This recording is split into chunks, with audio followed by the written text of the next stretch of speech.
Escuchemos con alegría una reflexión del Evangelio del día por el Padre Everardo Cázares Acosta.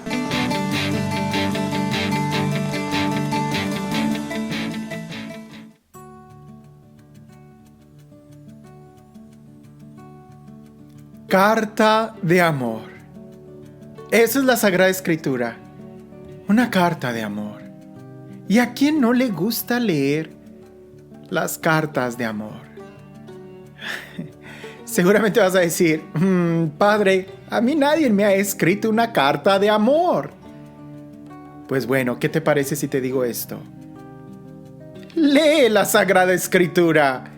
Esa es la mejor carta de amor. No hay nadie que pueda superar la Sagrada Escritura en su amor. Hay solamente que disponernos. Solamente hay que disponernos. Y te vas a dar cuenta que no solamente te transporta a otra situación. Mira, cuando tú lees un muy buen libro, el libro te lleva a diferentes lugares, diferentes paisajes, te traslada a diferentes escenarios, hace que te escapes de donde estás. La Sagrada Escritura es todo lo contrario. La Sagrada Escritura hace que estés más presente. Hace que los escenarios y las situaciones lleguen ahí a donde tú estás y se queden. La Sagrada Escritura es una carta de amor. Es Dios quien habla directamente a cada uno de nosotros. Y no hay que tener ninguna duda. Cuando recuerdo a aquella persona ya joven, ya no era un adolescente, ya era una joven, y me dice, Padre, no estoy muy segura si estoy o no estoy enamorada de ese muchacho. Y yo le digo, por Dios, claro que no estás enamorada. Y ella se me queda viendo y me dice, pero ¿por qué lo dice si no me conoce? Y tampoco lo conoce a él. Le digo, pues porque el amor no se duda. Si dudas, no es amor. Si estás completamente segura que estás enamorada, entonces lo estás. Dios no duda en ningún momento de su amor. Nos ha amado tanto que nos ha dado a su Hijo. Y basta que nosotros le abramos un poquito nuestro corazón para que nos demos cuenta que, como dice el profeta, Dios trata de seducirnos. Dios nos habla de su amor. Por eso, leer esta Sagrada Escritura es tener una experiencia de amor. ¿Por qué? Porque es una carta de amor. Y como una carta de amor, hay que leerla con toda la atención posible, con toda la disposición, dejando a un lado cualquier cosa que nos pueda distraer. Aunque estés en medio de una guerra, esas escenas en las películas me gustan mucho. Que en medio del combate de guerra, cuando todo está más difícil, el soldado saca una fotografía de su novia o de su recién casada y la mira y agarra más fuerza. Así nosotros, en medio de la guerra, hagamos un momento de silencio. Tomemos la Sagrada Escritura en nuestras manos. Si te ayuda, súbele el volumen, ponte los audífonos, pero sobre todo, prepara tu corazón. E iniciemos este momento en el nombre del Padre, y del Hijo, y del Espíritu Santo. Ven, Espíritu Santo, clamamos tu amor. Ven, Espíritu Santo, te invocamos sobre cada uno de nosotros. Ven, Espíritu Santo, y revela en nosotros la obra salvadora de Cristo. Ven, Espíritu Santo, y haz que estos textos cobren vida y puedan transmitirnos la esencia, la experiencia, la revelación que necesitamos para vivir. Ven, Espíritu Santo, Sopla sobre nosotros de la misma manera que soplaste sobre los agiógrafos, sobre los profetas. Y el día de hoy, llénanos de ti, ponnos en sintonía con tu amor. Que podamos dejar todo para poner atención a ti. Porque tú eres mucho más radiante que el sol del mediodía y tu presencia eclipsa todo. Señor, ven, derrámate sobre nosotros. En abundancia, en raudales de agua viva, sopla sobre cada uno de nosotros. Señor, yo como sacerdote te invoco sobre la vida de mis hermanos que escucharán este audio, para que todos, absolutamente todos, seamos llenos de tu presencia, seamos llenos de tu gloria, de tu amor, de tu poder, de tu majestad, de tu sabiduría, de tu ternura, de tu amor. Tú eres real, Señor. No lo dudo ni un segundo. Tú eres real. Y tú llenas nuestras vidas. Tú nos llenas de tu amor, de tu paz. Aquí estoy, Señor, para hacer tu voluntad. Habla, Señor, que tu siervo escucha. Pronuncia tu palabra, Señor, y todo será creado.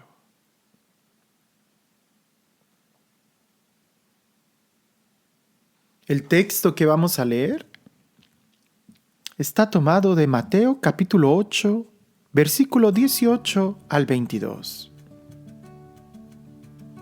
Está tomado del Evangelio según San Mateo, capítulo 8, versículos del 18 al 22. Y dice así: Al ver Jesús a la multitud que estaba a su alrededor, ordenó marchar a la otra orilla, y se le acercó un escriba. Maestro, te seguiré a donde quiera que vayas. Le dijo. Jesús le contestó: Las zorras tienen sus guaridas y los pájaros del cielo sus nidos, pero el Hijo del Hombre no tiene dónde reclinar la cabeza. Otro de sus discípulos le dijo: Señor, permíteme ir primero a enterrar a mi padre. Sígueme y deja a los muertos enterrar a sus muertos, le respondió Jesús.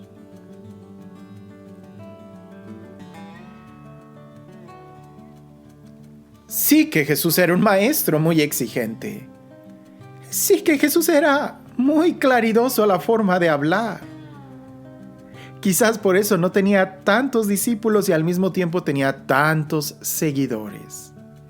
Y es que hay una diferencia entre ser solamente un seguidor, un estudiante, que ser discípulo. Ser discípulo es aquel que quiere vivir como el maestro, y el discípulo es aquel que se sujeta a la disciplina del maestro. En cambio, el alumno, el seguidor, el fan, es solamente aquel que sigue a su maestro en las cosas cómodas, en las cosas que les gusta, pero no en la disciplina. Jesús es un maestro muy exigente y en este texto lo podemos ver. Pero algo que hay que subrayar es de que Jesús vive lo que predica y Jesús se exige primero a sí mismo. Nosotros lo vemos en el Evangelio, no solamente en la manera radical de la crucifixión, no, en la forma en cómo Él definitivamente se abandona a la voluntad del Padre, donde definitivamente Él no tiene dónde reclinar la cabeza, sino que también lo vemos de una manera diaria y cotidiana en su diario vivir, cómo Él de una u otra manera está dedicado al 100% a la voluntad del Padre. Jesús lo dijo, mi alimento es hacer la voluntad del Padre. ¿Te has puesto a pensar en la profundidad de esa palabra? Este texto lo refleja y refleja también la exigencia, el deseo que quiere Jesús que sus discípulos también lo vivan así. No a la mitad, no solamente un porcentaje, no más o menos como jugando a ser cristianos, no. Jesús quiere en realidad que vivamos la radicalidad con la que Él vive. Ahora, Él lo vive. Dice el texto, al ver Jesús a la multitud que estaba a su alrededor, ordenó marchar a la otra orilla. Parece que Jesús no era muy buen estratega. Cualquiera hubiera dicho, Jesús, pero si ya aquí tienes una multitud, ¿para qué te vas? Quédate aquí, aquí ya tienes éxito. No, es que Jesús no vino a tener éxito. Él vino a hacer la voluntad del Padre. Es que Jesús no vino a congregar mucha gente. Él vino a hacer la voluntad del Padre y nada tiene que oponerse o distraerlo a la voluntad del Padre. Y la voluntad del Padre es que todos conozcan quién es su enviado. Por eso Jesús se mueve de un lado a otro, no se queda en un lugar. Y de una manera más clara encontramos algunos textos donde la gente quiere proclamarlo como rey y Jesús se les escapa. Jesús no vino a instaurar esa clase de reino que la gente lo quería. Jesús no quiere exactamente esa clase de seguidores como la que quizás la multitud lo estaba siguiendo. Él lo que quiere son discípulos, verdaderos discípulos. Ahora, hay una gran diferencia entre los maestros de aquella época y Jesús. Claro, por supuesto que hay una gran diferencia. Pero para mencionar solamente algunas características, eran los alumnos, la gente, quienes se enlistaban a la escuela del maestro, ¿verdad? Eran los discípulos quienes iban con fulano de tal y le decían, quiero ser tu discípulo. Y aquellos se sentían elogiados mientras más discípulos tuvieran, quería decir que su forma de vivir, su educación o su enseñanza era muy buena. Con Jesús no es así. Pareciese que si nosotros leemos el texto detenidamente, Jesús repele a la gente que quiere seguirlo por iniciativa propia. Es más bien Jesús quien llama a sus discípulos. Y eso no es común, no era común en aquella época, no existía. En aquella época, si un maestro le decía a alguien, ven a mi escuela, era como de muy mala fama, nadie lo iba a hacer. Querría decir que el maestro estaba muy necesitado de alumnos o que era muy mal maestro. A Jesús eso no le importa. Jesús lo hace, Jesús llama a sus discípulos, los llama. No es que los discípulos tomen la iniciativa, Jesús llama a sus discípulos. Por eso es importante que antes de que nosotros realicemos cualquier obra en la iglesia o en nuestra vida, tengamos la certeza que es por llamado y no por gusto. Porque si prestamos atención a este texto, por ejemplo dice, y se le acercó un escriba. Maestro, te seguiré a donde vayas. O sea, el escriba es el que se le está acercando a Jesús para convertirse en su discípulo. Es iniciativa del escriba. Y ve tú a saber cuáles serían las intenciones del escriba. Aquí lo que quiero subrayar es cuando es tu deseo, que cuando es el deseo de Jesús. Porque si es el deseo de Jesús, tus deseos no importan. Es duro, ¿verdad? Cuando tú eres capaz de decirle a Jesús como la Virgen María, he aquí la esclava del Señor, hágase en mí según su palabra. Si tienes esa actitud en la vida, podrás estar de pie ante la cruz. Pero si tú lo haces y sigues a Jesús porque te gusta, porque quieres, porque te sientes cómodo, porque te sientes identificado, porque habrá un momento en donde quizás ya no te guste, ya no te sientas identificado, ya no te sientas cómodo y entonces mejor ya no lo sigo. Y eso es una traición. Por eso no se trata de tus gustos, se trata de si eres o no llamado. He sido director espiritual de algunos jóvenes que quieren entrar al seminario e incluso de algunos ya señores casados que quieren enlistarse para ser diáconos permanentes. Y las primeras sesiones casi siempre las dedico a eso. ¿Estás seguro que Dios te está llamando? Y es verdad que Dios nos llama a través de muchas cosas, ¿no? Puede ser a través de un deseo, puede ser a través de un gusto, puede ser lo mismo que estoy negando.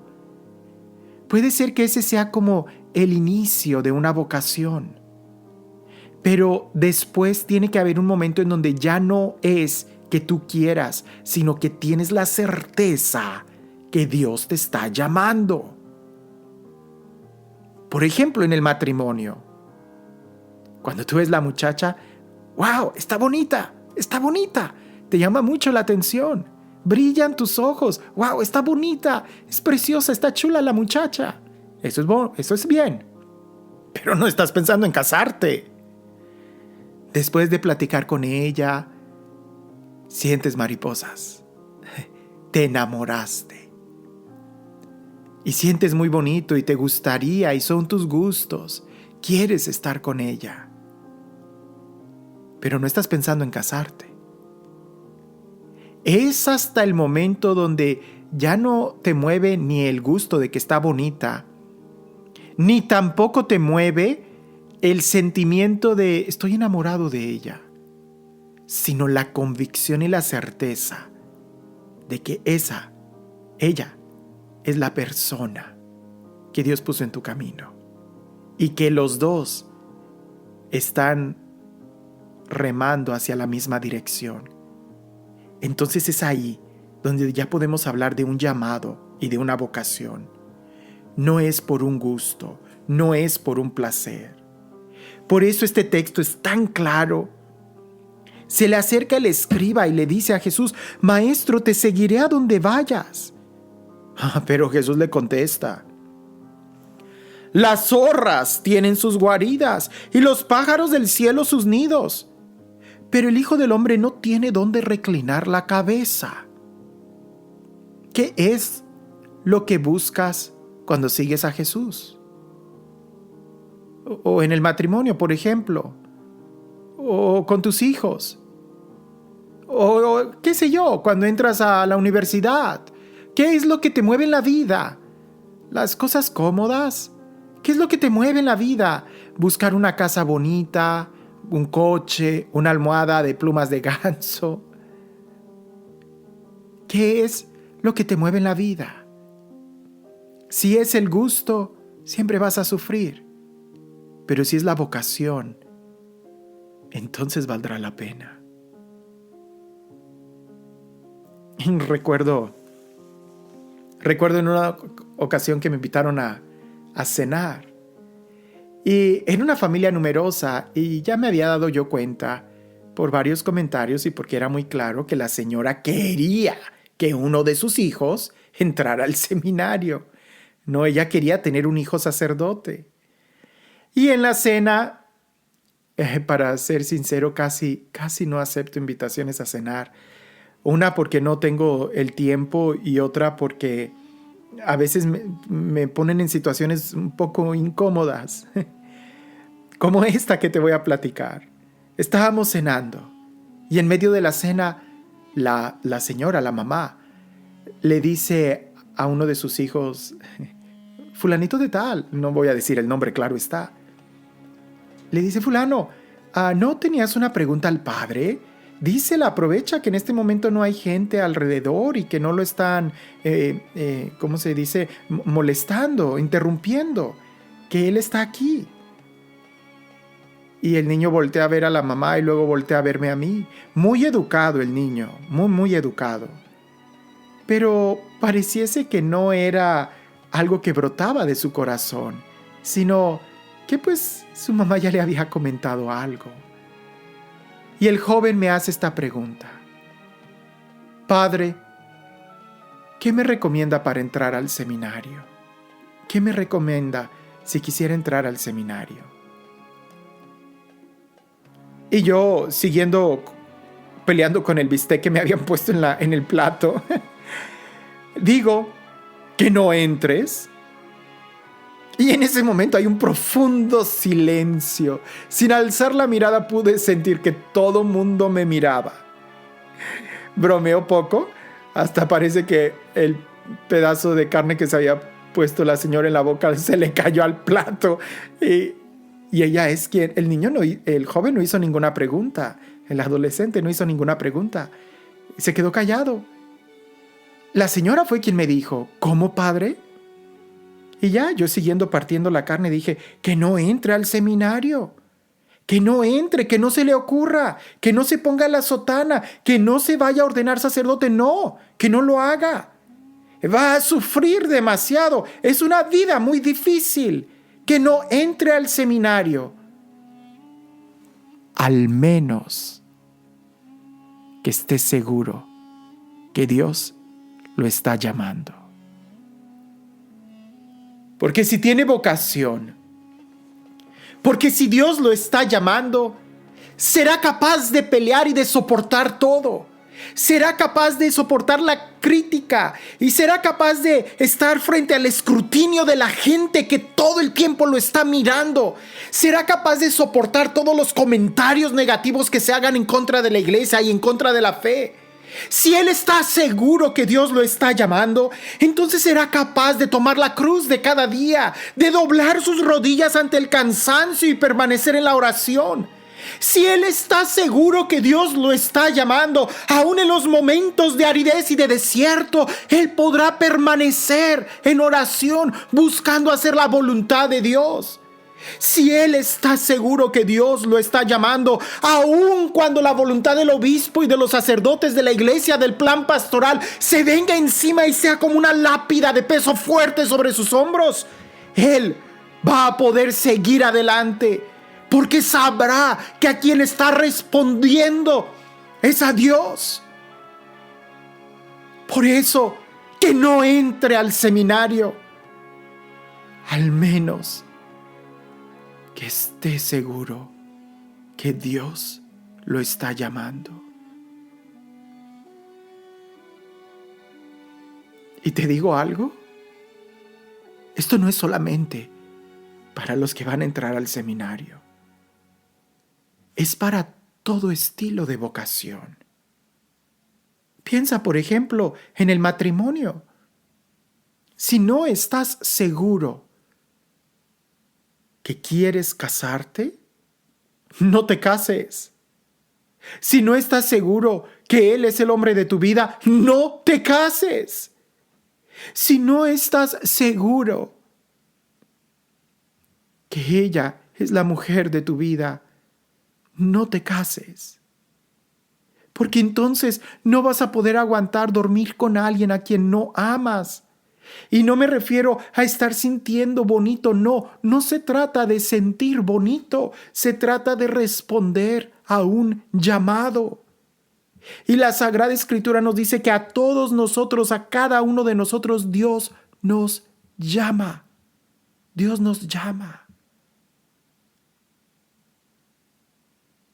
Creo que una de las cosas terribles de esta cultura que estamos viviendo el día de hoy es de que vivimos movidos solamente por lo que me gusta aquí y ahora. Si mañana no me gusta, lo tiro. Pero así no es, así no funciona la vida. Tenemos que seguir algo más alto, una vocación, un sueño, algo mucho más elevado, que nos haga ser capaces de luchar y de dar la vida y de rendirnos por aquel ideal, aunque no lo veamos. Como los soldados que van a la guerra. Lo hacen y son capaces de arriesgar su vida por el ideal que tienen. Salvar a sus familias, salvar su patria. Por su hija, por su hijo, son capaces de estar ahí en un campo de guerra. Y continuamente a los soldados se les tiene que estar recordando el ideal, el por qué lo hacen, Pero cuando tú sigues a Jesús y no hay un por qué, cuando tú te casas y no hay un por qué sólido, y el por qué es, pues porque me siento bien, me gusta, es cómodo. Eso va a desaparecer. Hoy te gusta el chocolate, mañana te va a gustar la fresa, el vainilla, qué sé yo. La vida no se trata de gustos. Los gustos son solamente una motivación para dar los primeros pasos, pero jamás para tomar decisiones. Jesús fue bien claro. Las zorras tienen sus guaridas y los pájaros del cielo sus nidos, pero el Hijo del Hombre no tiene dónde reclinar la cabeza. Pensar en el sacerdote es claro. Si tú vas a enlistarte en el ejército de Dios, tienes que tener claro que no va a haber comodidad. Padre, pero si yo sé, he visto la rectoría que tienen y mira la camioneta que tienes. No se compara. No se compara. Nuestro verdadero bien, nuestra verdadera primicia, nuestra verdadera gloria es seguirlo a Él. Lo demás no importa. Lo mismo en el matrimonio. Seguirlo a Él. Cuando tú sigues a Jesús en el matrimonio, todo queda eclipsado. Pero cuando no está Jesús en el matrimonio, no va a haber una cama lo suficientemente grande para que puedas tolerar dormir con alguien a quien no toleras. No va a haber una rectoría en una parroquia lo suficientemente grande para escapar de los parroquianos. Oh, no lo habrá. No estarás en la parroquia más lejana de la diócesis para escapar de la mirada del obispo. No lo habrá. Por eso tenemos que responder a Dios. Eso es todo. Hubo otro discípulo. Aquel, el segundo, sí era discípulo. Señor, permíteme ir primero a enterrar a mi padre. Ya era discípulo. ¿Por qué ahora quería retirarse? Jesús le dice, sígueme. Y deja a los muertos enterrar a sus muertos.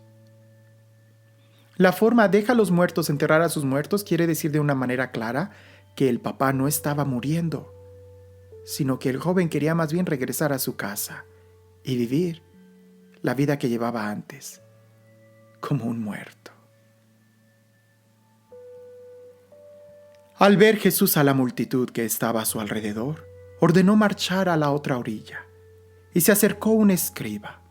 Maestro, te seguiré a donde vayas. Le dijo Jesús, le contestó, las zorras tienen sus guaridas y los pájaros del cielo sus nidos, pero el Hijo del Hombre no tiene dónde reclinar la cabeza. Otro de sus discípulos le dijo, Señor, permíteme ir primero a enterrar a mi padre. Sígueme y deja a los muertos enterrar a sus muertos, le respondió Jesús.